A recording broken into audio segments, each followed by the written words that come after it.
So how can I make culture, this fuzzy, soft concept of culture, a competitive advantage for my organization?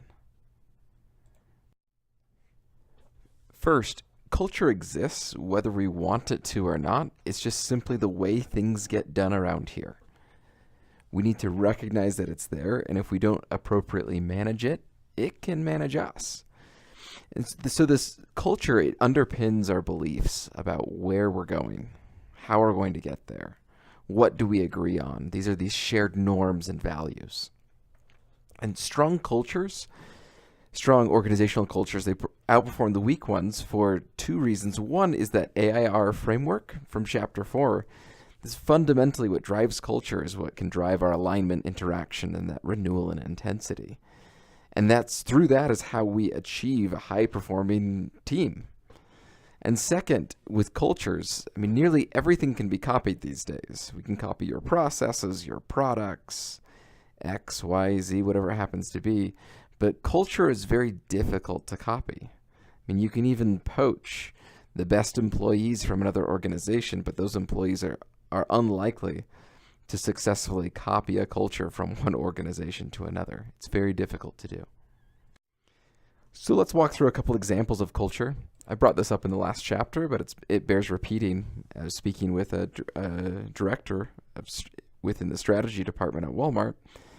When we were talking, he asked if I could call him rather than the other way around because everyday low prices.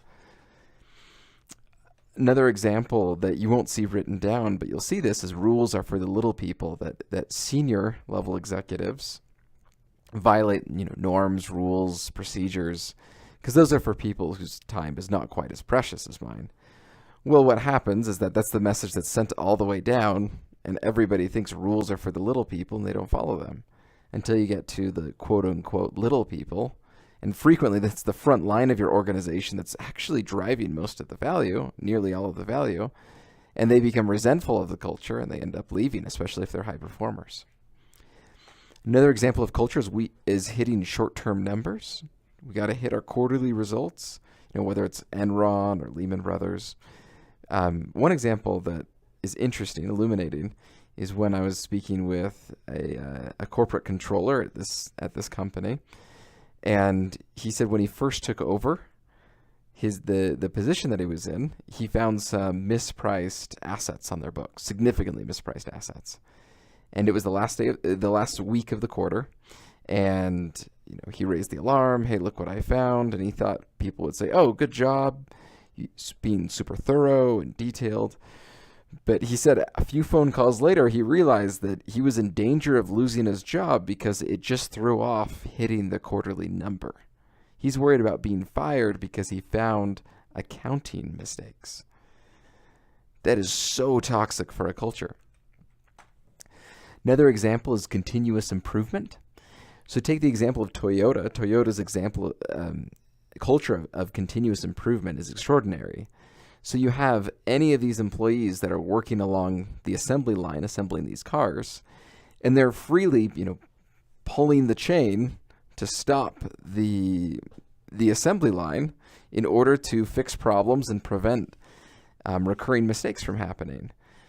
This was attempted at GM, but at GM, no one ever pulled it. It was, that was for if someone's hurt or they fall on the assembly line or something. We're not going to pull that to stop the line, because every second we stop the line, it ends up costing us thousands of dollars. It's like, well, that's true, but you also end up with a worse product. And so it was an interesting culture where attempting to copy it wasn't successful. Now, many organizations, they try and measure their culture with a simple survey of employee engagement, a handful of questions. And one of the primary points in this chapter from the authors is that we need to look past employee engagement, and we need to look at individual activities or individual aspects of the culture. So by looking beyond engagement, we can look through these other criteria like direction. So if you ask an employee, where are we going and how are we going to get there? What are they going to answer? Or with leadership, Do employees believe that their leader motivates and inspires them, whether it's directly above them or it's as high as their CEO or board of directors? What about a work environment? When you interact across the organization, how is that done? I saw, or actually heard of one example of this in a work environment where there was a big meeting, and within one department they said, well, we agreed to that we would both be doing X, Y, Z at our last meeting, and then the other organization said, I have no recollection of that agreement ever happening. And the other department was just kind of shocked, like, we all agreed to this, we were all here, we all remember this. And then it's just denial, denial, denial. In that type of protect yourself type of organization, look out for my business unit at all costs, no matter how we're going to interact across these departments, it's going to poison your culture. Just a few examples of that, and you're going to end up with this legalistic agreement across departments saying, if you sign on this line and agree to X, Y, Z, it just slows down your organization. You've broken down trust. Another example would be accountability. This was discussed in one of the earlier chapters as well. As far as the expectations that are put on the employees, and then ensuring that these employees have the authority and also the control to actually hit their targets, and so that the accountability is actually meaningful as a part of your culture. Another area is coordination. So it's performance and risk. Okay, I want my frontline employees to be willing to take risks, and they're going to go out there, but if they ever make a mistake when they take a risk, I'm going to penalize them severely. Well, that's not conducive to the culture that you say that you want. How are you going to coordinate and control this so that you can drive performance and you can take meaningful risks? Also, capabilities. This is something you see function fairly well, especially in some software companies, because they constantly discuss, what are you learning now? What's the new thing that you've picked up? And it's just this expectation that we're all just going to be constantly learning and generate and create these new skills. So this creates a competitive advantage because we're constantly at the edge of our fields. Also, motivation. How motivated are employees? Now, motivation ties to many of these different aspects, but pinpointing motivation specifically, this is something that can actually be measured to a greater degree. External orientation.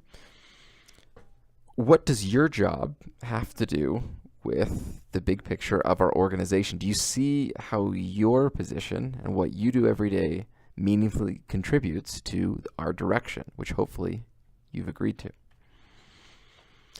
And last, innovation and learning.